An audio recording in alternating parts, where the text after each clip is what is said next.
Good afternoon. Happy Friday. Welcome into the 48 Fastcast. I'm your digital host, Tatiana White. I hope you all are having a great day so far. We are officially 1 week away from the biggest party in the South. Rock the South is taking over the city of Decatur very soon, and we're getting a sneak peek at all the action happening. After 14 years in Coleman, the Country Music Festival is coming to the River City. The 150-acre site is almost twice the size of the festival's former location. Some of the artists performing include Riley Green, Jason Aldean, and Huntsville native Jesse Murph. City leaders say it's all hands on deck to prepare the area for this massive event. When people leave Decatur after Rock the South, we want them to remember more than a great concert. We want them to remember the community that gave them a warm welcome to our city. Decatur police and Alabama state troopers are also teaming up for parking and traffic control next weekend. WAFF 48's Callie Neese will have much more from today's press conference coming up in our evening newscast. New this afternoon, the mother of an 11-year-old girl hit by a car and killed after getting off a Colbert County school bus is now suing the driver of that car, the school bus driver, and the Board of Education. This crash happened last December at the intersection of Woodmont Drive and County Farm Road. The lawsuit says the girl got off the bus, crossed the road to retrieve the mail, and then was hit by a car as she crossed the road again to her home. It continues saying the bus driver was negligent because he drove off before the girl crossed back to her home. It also claims the Board of Education failed to properly train and supervise the driver. The lawsuit also targets the driver of the car, saying he failed to yield to a pedestrian. Also new this afternoon, a trial date has been set for one of the suspects tied to a deadly mass shooting in Madison County. This is brand new video of Jaquan Lewis making his way into court today. He's charged in connection to a mass shooting in 2023. That case recently made headlines after it was revealed that dozens of pieces of evidence tied to the case had been lost or destroyed. Ashton Elliott and DeMarcus Thompson, who are also charged in the case, are arguing their charges should be dismissed for that, but were denied. Lewis's trial is set for January 2027. Lawmakers and defense officials are converging on Birmingham as the newest Coast Guard training center is unveiled. Crews will convert the shuttered Birmingham Southern campus into this new facility. That ribbon-cutting ceremony is underway right now. Military leaders say this facility will help train thousands of guardsmen each year to help build a more capable force. Retired Coast Guard member Duffy Towie says this new training center will help prepare guardsmen for a career of service. Skills that will make them better leaders so that they can continue getting the operations done as efficiently and best as they can, but also training those below them so that they become effective leaders so that the Coast Guard will continue to operate at an excellence that we have set. Organizers say the first classes in this new facility could start by the end of this year. Officials say the center will be fully operational by mid-2027. And so, Jada, we have plenty of sunshine today, but things could be looking different by Sunday. So what can people expect as we go into the weekend? So right now, like you mentioned, beautiful sunshine to start our Friday, get the weekend going, but we are going to see some humidity added into this evening. You may notice it's a little stickier than it was yesterday, but we'll continue to see that kind of increase going into those overnight hours. So looking at our current temperatures, a lot of us sitting in those mid to low end 80s. I see at 84 out of Muscle Shoals and Decatur. It's going to be a gorgeous rest of your day. We're expecting to see a beautiful evening as well, just a little stickier. Like I mentioned, that's the biggest point here. But looking ahead to the next few days, we're going to see about 87 out of Saturday, warmer days to come. But as we get to Sunday and Monday, that's when we start to see those thunderstorms getting back into the forecast. And then our largest concern is really dropping temperatures and also seeing some heavier rainfall going into the start of the work week, where we'll also pick up some gusty winds. Right now, we're really left off of that SPC storm prediction level of any threat for severe weather. We're really expecting to see just our general thunderstorms, stronger winds at times, and that's just the biggest concern at this point. So with that being said, we're going to see those rain chances going into most of next week. Keep that in mind as you make your plans. I know a lot of folks are traveling for the summer, but we do have some heavy rainfall to come, and we really need it since things have been quite dry here in the valley. Tune in for a couple of minutes. We'll go over your 10-day forecast afterwards. Thank you, Jada. A 48 traffic alert now in Madison County. Crews are still working along Wall Triana Highway after a culvert collapsed near Yarborough Road. Work started yesterday, but a water line complicated the situation. County Commissioner Phil Vandiver says the roadway has been stabilized with gravel for now, with repaving planned later, so be sure to slow down in the area. Continuing our coverage now of a mass shooting in Birmingham, we now know the names of two people killed. The Jefferson County coroner says Bernard Watts and Deandra Johnson were killed in last night's shooting. When officers arrived, they found 7 people who had been shot. Right now, it's unclear what led up to the shooting. Investigators say at least 30 shell casings have been found at the scene. Officers say they won't rest until they find out who did this. Developing news now in D.C., U.S. senators have passed a measure funding ICE and Border Patrol operations through the end of President Trump's term. The bill allocated nearly $70 billion to fund the agencies for the next 3 years. However, the measure does not come with any guardrails surrounding President Trump's anti-weaponization fund. A $1 billion funding package for Secret Service was also dropped from the measure. The House will discuss the bill next week. Meantime, House lawmakers have approved billions of dollars in aid for Ukraine. The vote defies President Trump and other Republicans who urged House leaders to oppose the measure. The package includes military support and tougher sanctions on Russia's banking and energy sectors. It also includes 500% tariffs on all Russian goods imported to the U.S. and bans Russian crude oil from being imported into the U.S. Israeli strikes in southern Lebanon continue today after the Hezbollah militant group rejected the latest ceasefire agreement. The Lebanese government is now demanding that Israel completely withdraw from the region. NBC's Richard Engel has the latest from Israel. That a ceasefire deal in Lebanon, brokered by the U.S., would lead to a wider peace agreement, specifically one between Washington and Tehran, reopening the Strait of Hormuz, lowering gas prices, are fading this morning when that Lebanon deal broke down as soon as it began. Hezbollah formally rejected the deal, which was signed between the Israeli government and the Lebanese government. Hezbollah called it a surrender agreement. According to the terms of the deal, Hezbollah was supposed to drop its weapons and leave southern Lebanon and move north specifically above the Litani River. Hezbollah said that it's happy to stop fighting as long as Israeli troops leave all of Lebanon, which is something that Israel says it will not do. So they were at an impasse from the start, and the peace deal never really gained any traction on the ground. Now, Israel is continuing its war. Iran says there will be no peace deal with the U.S. unless there's a peace deal in Lebanon. But President Trump is continuing to insist that diplomatic progress is being made. Richard Engel, NBC News, Tel Aviv. The latest jobs report is out, and the U.S. economy added over 170,000 jobs during the month of May. The Bureau of Labor Statistics reports that the number outpaces what experts predicted for the month. The unemployment rate, however, held steady at 4.3%. Hiring was led by leisure and hospitality positions. This report marks the 3rd straight month of job growth, suggesting the economy is resilient despite concerns about inflation. And good news for USPS, the Postal Service says it is no longer facing the potential of running out of cash. Regulators told lawmakers that a decision to temporarily suspend some payments into a retirement fund has improved the agency's finances. It estimates the move will free up around $2.5 billion this fiscal year, and that could keep the Postal Service running for several more years. 4th of July festivities may be fun, but area shelters always see an influx in animals, the local event being held to help you protect your pet if they happen to take off. And a scooter colliding with a deputy's vehicle, all of it caught on camera, words of warning from authorities. We'll be right back.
Welcome back to the 48 Fastcast. Before we celebrate America's 250th birthday next month, local animal shelters want to prepare your pet for all the fireworks.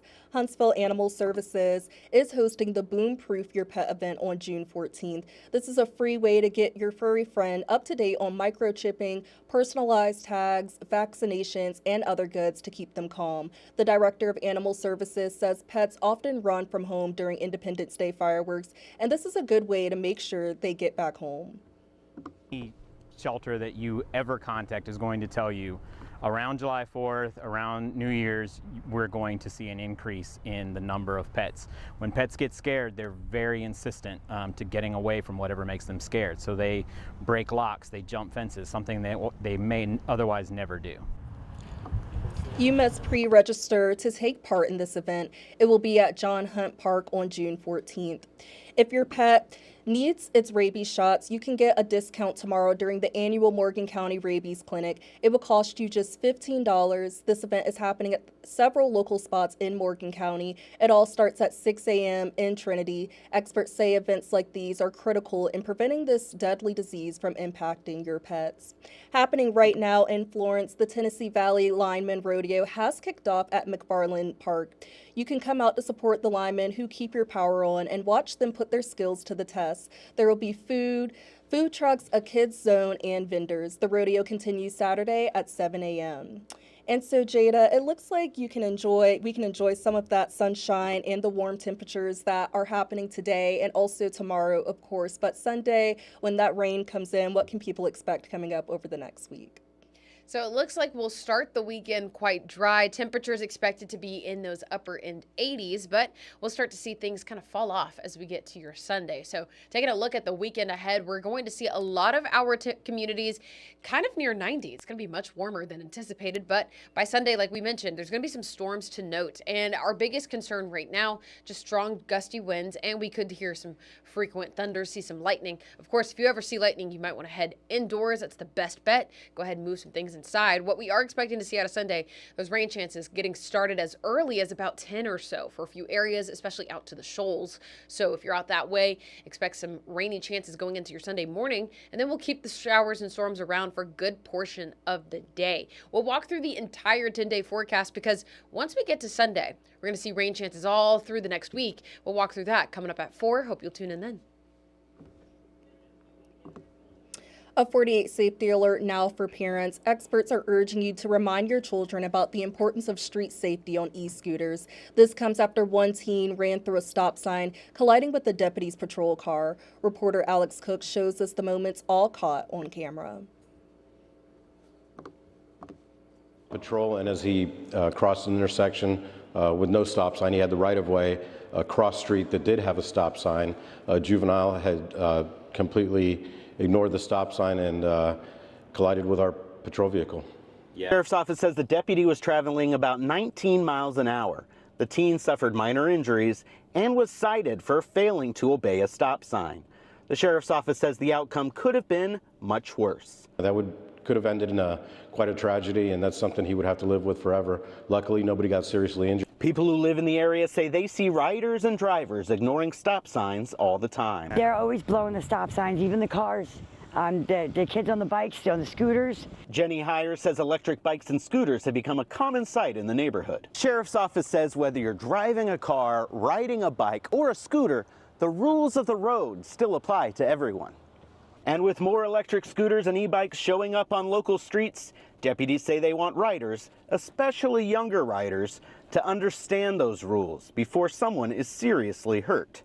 Luckily, it was a cop, and he was going slow because he was patrolling, you know. Yeah. Thank God, you know.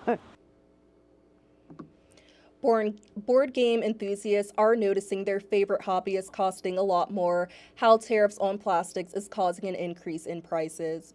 And as times are tough, Lauderdale County Schools is providing relief to all of its students. We explain what they're doing to ease the financial burden many families are facing. Stick with us. We'll be back after the break.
Welcome back to the 48 Fastcast. Thanks for staying with us. Covering the classroom, Lauderdale County students won't have to worry about packing a lunch this upcoming year. The district will provide breakfast and lunch for free to every student. This is the second year the district will be able to offer universal free meals. Voters in Alabama's U.S. House Districts 1, 2, 6, and 7 will head back to the polls August 11th in a special primary. So what exactly are you paying for as the taxpayer? Montgomery County probate judge J.C. Love says the price tag covers the logistics behind the ballot box. That includes absentee voting, staffing, transportation equipment, and more. All of our election officials are working as hard as we can to go ahead and make sure that you will be able to go ahead and vote in your respective races on August 11th, as well as on June 16th. So remember, if you live in North Alabama, you won't be voting in the August special election, but you will be able to vote in the runoff elections, which are on June 16th. A Decatur man has been indicted by a federal grand jury for stealing guns from a pawn shop. Colton Tubbs McCoy, he had an indictment including 4 criminal counts. He's accused of stealing 16 guns from Mid-City Pawn in February. Authorities say they caught him with the stolen weapons in Coleman. McCoy's arraignment is scheduled for June 18th at the federal courthouse in Huntsville. Dozens of police officers and volunteers are continuing to search for a 20-year-old Auburn student who disappeared while on a family vacation in Japan. Weston Higginbottom was reported missing earlier this month. Investigators say he opted to explore Kyoto on his own and took a train alone on May 29th. Authorities say he could be in a wooded area, adding that it's essential they find him soon. Board game enthusiasts are noticing their favorite hobby is costing a lot more. Some local board gamers say tariffs on plastics are adding up and spiking the price of their games. WAFF 48's Matthew King explains. Cutouts, cards, and dice. Just a few things that add up to make a great game. And if it's a great game, board game enthusiast Sam James is going to play it. This entire shelf I've gotten kind of slowly over the past 7 years. I got this about 10 years ago. This about 9-10 years ago. I just love kind of being able to share something with my friends that I've loved my entire life. But lately, his favorite hobby is adding up. Many pieces in board games are made of plastic, which is primarily made and distributed from China. A baseline of 10% tariffs affect most plastic, but Chinese plastics can be over 30% higher in price. With every game I purchase, there is a new tariff cost that didn't exist 4 years ago. If you've bought a board game recently, you've probably felt it too. At the Deep Comics and Games, owner Edward Walls says anything inside is costing more, from comic sleeves, games, even toys. 2 years ago, you could get a new action figure for $24, and now that same figure is going to cost you $35 or $40. For months, his store has eaten the tariffs, but now he's been forced to pass that cost to the customers. You can't spend $5 on something and sell it for $5.50. You just can't pay the rent that way. Despite higher prices, he still feels confident hobby enthusiasts will roll the dice and stick with it. But for the most part, it's one of those pleasures in life that you make room for. You know, it's like I'm always going to come up with $4 for the next issue of Deadpool. And check this out, a Hartselle High School alumnus is celebrating another massive achievement. He recently completed one of the Southeast's hardest ultramarathons. Meet Drew Butler. He graduated from Hartselle High in 2010 and has officially completed the Cruel Jewel 100 Ultra Marathon. That's according to our partners at the Hartselle Enquirer. The Cruel Jewel race covers around 108 miles through North Georgia. Butler says it took him around 46 hours to complete the race. He says he's now looking for other 100-mile races to compete in the future. Tomorrow, there's a chance for your kids to get out and showcase their fishing skills. The 24th Annual Junior Fishing Rodeo is this weekend in Fayetteville. Kids up to 12 years old are welcome to participate. There will be 2,500 pounds of catfish stocked up and ready to catch. There will also be free food, and it's happening at Stonebridge Park Pond on Saturday from 8 a.m. to noon. It's a big night in the sports world. In just a few hours, the New York Knicks and the San Antonio Spurs will face off on the hardwood for Game 2 of the NBA Finals. The Knicks are currently leading the series over the Spurs, but tonight the teams are in San Antonio before heading back to New York. Tip-off is set for 7:30 p.m. Stick with WAFF as the 48 Sports team breaks down all the action later tonight. Well, we all love some friendly competition, but New York fans got quite heated over a social media post by Elmo. Yes, you heard me correctly, Elmo. The Sesame Street character wished both teams well in the championship matchup, but that didn't go over well with Knicks fans. Hundreds flooded the comments calling out Elmo. It is important to note that Elmo is a New York City-based puppet. He responded to the comments saying, quote, "Don't mean to spur you on." At least he has a sense of humor. And as we all know, we all love Elmo. He didn't mean any harm. And if you want your favorite local news, weather, and sports updates anytime, download the 48 Plus streaming app. It is free, easy to use, and brings you live newscasts, breaking news, severe weather coverage, and 48 Plus exclusive content. Search WAFF 48 Plus on your favorite streaming platform and start watching for free today.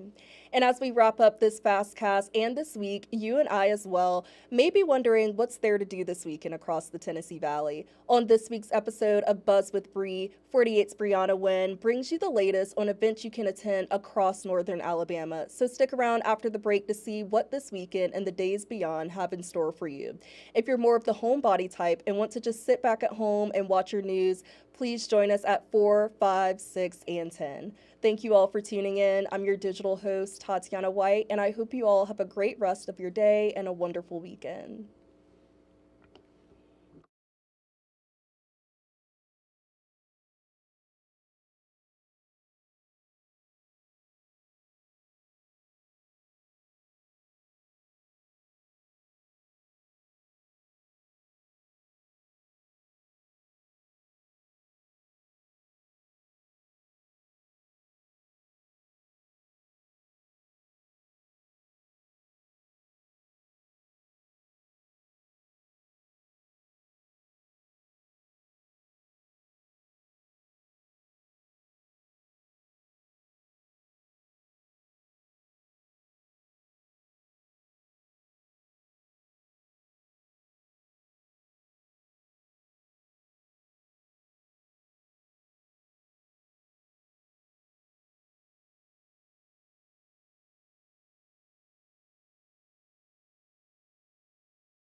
Hello, welcome to Buzz with Bree. I'm your host, Bree, and this is a segment where we talk all things what's buzzing around town here in the North Alabama region area. And without further ado, let's get started. Let me pull this up for you. Okay, here's what we're chatting about today. A gathered people. That's a social club. We'll get into the details here soon. Southern Fried Film Festival also happening this weekend here in Huntsville. Trash Pandas versus the Lookouts coming next week. All the details on that coming soon. And then Jenny's Ice Cream, the one, the only, the very most beloved, okay, coming to Huntsville as well. And last but not least, we'll chat Descendants, the musical put on by Fantasy Playhouse, happening this weekend and all of June, every weekend in June. So let's chat, let's get started. Up first, a gathered people. You may be wondering, Brianna, what are you talking about? What is that? Or Bree, should I say? This is a social club for young adults. And I had the honor and privilege to attend one of their events. They put on events. Let me start there. Sorry, my brain's everywhere. They put on events for Huntsvillians, or for those who want to travel and come and meet and connect with young adults in person, especially in being that we're in a very digital forward age. This is something that I feel like every city deserves to have. The host, he is absolutely amazing. They have very fun events coming in June. Last night, which was on Thursday, June 4th, I had there was a, what is it called? It's like their hot topics, or just like you get to go on the mic and present an unpopular opinion that's typically controversial. Eggs are the best breakfast and you can't convince me otherwise. And it gives the opportunity for all of us who are in the audience and not presenting to chat, hop on the mic, give our hot take, and just interact and mingle with different people. So that was a really cool thing. And like I said, I put their Instagram up so that you can follow them and stay in the know with all things gathered people. Southern Fried Film Festival, excuse me, happening this weekend. Let me get a bigger photo for you. This is their event schedule in case you are interested. They kicked off their film festival this year yesterday, actually, and had some really fun events. They've got some tonight, Saturday, all the way through Sunday, scattered all around town. There's some at the Independent Cinema. There's some downtown, 106 Jefferson, things like that. So again, take a screenshot of this event schedule and make plans to attend, people. I love all things film. I love all things supporting local, and the fact that people have put together films and they are local beings, and we get to sit together with the community, meet new people, watch these amazing films that they took great time and great effort for. Should be really exciting. So that's happening this weekend. And then, I did it back. That was a picture of or a video of the gathered people's event from last night. But Jenny's Ice Cream. If you are unfamiliar with Jenny's Ice Cream, they have a really good brand. You can find them inside of local, not your local, but inside of grocery stores. And they have really good ice cream flavors. Hey, they're coming to Huntsville. Big deal. When I was introduced to Jenny's Ice Cream, it was in Nashville, downtown Nashville. And I remember the people around, because I went on a girls' trip a few years ago, and everyone was like, you gotta try Jenny's, you gotta try Jenny's. They have really fun, funky flavors, but it's good. It kind of reminds me of Big Spoon Creamery, which is downtown Huntsville, if you're familiar with that. But it's a little bit different, obviously. So we're excited to have that edition here in Huntsville. And then The Descendants, put on by Fantasy Playhouse. This is a very, very, very fun Disney musical. If you have not watched it and you have Disney Plus, please make plans to watch it. It's really cute. But not only that, watch the movie. And then I encourage you to buy a ticket. They kick off tonight, June 5th, as their first performance. But amazing cast. They're absolutely incredible. Every show that Fantasy Playhouse has put on has been nothing but amazing. So we wish them all the best. And then if you want details on when you can buy your tickets, June 5th through 7th, so this weekend. And then it says every Friday that there's a show. It's going to be at 7 p.m.